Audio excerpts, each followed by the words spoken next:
ಧನುರ್ಮಾಸವು ನಮ್ಮ ಆರೋಗ್ಯ ಕಾಪಾಡಿಕೊಂಡು ಆಯಸ್ಸು ಆರೋಗ್ಯ ಹೆಚ್ಚಿಸಿಕೊಳ್ಳಲು ಪ್ರಕೃತಿ ಕೊಟ್ಟಿರುವ ಸುಸಮಯವಾಗಿದೆ. ಧನುರ್ಮಾಸವನ್ನು ಮಾರ್ಗಶಿರ ಮಾಸವೆಂತಲೂ ಕರೆಯುತ್ತಾರೆ. ಮಾರ್ಗ ಎಂದರೆ ದಾರಿ, ಶಿರ ಎಂದರೆ ತಲೆ.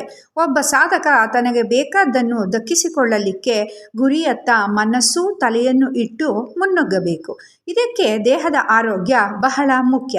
ಈ ತೀವ್ರ ಚಳಿಗಾಲದಲ್ಲಿ ನಮ್ಮ ಆರೋಗ್ಯ ಸದೃಢವಾಗಿಸಿಕೊಳ್ಳಲೆಂದೇ ಈ ಧನುರ್ಮಾಸ ಆಚರಣೆ ಇರುವುದು. ಮೊದಲಿಗೆ ಚಳಿ ತಾಳಲಾರದೆ ಮುದುಡಿಕೊಂಡು ಮಲಗುವ ನಾವು ನಮ್ಮ ಬೆನ್ನಹುರಿಯ ಮೇಲೆ ಒತ್ತಡ ಉಂಟಾಗುತ್ತದೆ. ಬ್ರಾಹ್ಮಿ ಮುಹೂರ್ತದಲ್ಲಿ ಎದ್ದು ನಿತ್ಯ ಕರ್ಮಾದಿಗಳನ್ನು ಮುಗಿಸಿ ಪೂಜೆ ಧ್ಯಾನ ಮಾಡುವುದರಿಂದ ಬೆನ್ನಹುರಿ ನೆಟ್ಟಗೆ ಅದರ ಆಕಾರವನ್ನು ಕಾಪಾಡಿಕೊಂಡು ನಾವು ಉತ್ತಮ ಭಂಗಿಯಲ್ಲಿ ನೇರವಾಗಿ ನಿಲ್ಲಲು, ಬಾಗಲು ಮತ್ತು ಸುಲಭವಾಗಿ ಚಲಿಸಲು ಸಹಾಯ ಮಾಡುತ್ತದೆ. ಬೆನ್ನಹುರಿಯ ಮೂಲಕ ಹಾದು ಹೋಗುವ ನರಗಳಿಗೆ ಒತ್ತಡ ಉಂಟಾಗದಂತೆ ರಕ್ಷಿಸಿ ಕೈಕಾಲು ಮರಗಟ್ಟುವಿಕೆ, ಜುಮ್ಮೆನ್ನುವುದು ಅಥವಾ ದೌರ್ಬಲ್ಯ ಉಂಟಾಗದಂತೆ ಕಾಪಾಡುತ್ತದೆ. ಸ್ನಾಯುಗಳ ಬಿಗಿತ, ಕೀಲು ನೋವನ್ನು ಕಮ್ಮಿ ಮಾಡುತ್ತದೆ.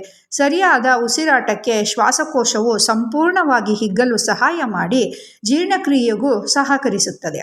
ಇನ್ನು ಬ್ರಾಹ್ಮಿ ಮುಹೂರ್ತದಲ್ಲಿ ಭೂಮಿಯ ವಾತಾವರಣ ಸಂಪೂರ್ಣ ಶುದ್ಧ ಹಾಗೂ ಶಾಂತವಾಗಿದ್ದು ಈ ಮಾಸದಲ್ಲಿ ಬೀಳುವ ಅಣು ಶಕ್ತಿ ಕಿರಣಗಳು ಬಹಳ ದಟ್ಟ ಹಾಗೂ ಶಕ್ತಿಯುತವಾಗಿದ್ದು ನಮ್ಮ ದೇಹ, ಮನಸ್ಸು ಮತ್ತು ಹಾರ್ಮೋನ್ಗಳ ಸಮತೋಲನ ಕಾಯ್ದುಕೊಂಡು ರೋಗ ನಿರೋಧಕ ಶಕ್ತಿಯನ್ನು ಹೆಚ್ಚಿಸಿ ನಮ್ಮ ನಿರ್ಧಾರದಲ್ಲಿ ನಿಖರತೆ ತಂದು ನಾವು ಗುರಿಯತ್ತ ನುಗ್ಗಲು ಧನುರ್ಮಾಸ ಸಹಕಾರಿಯಾಗಿದೆ.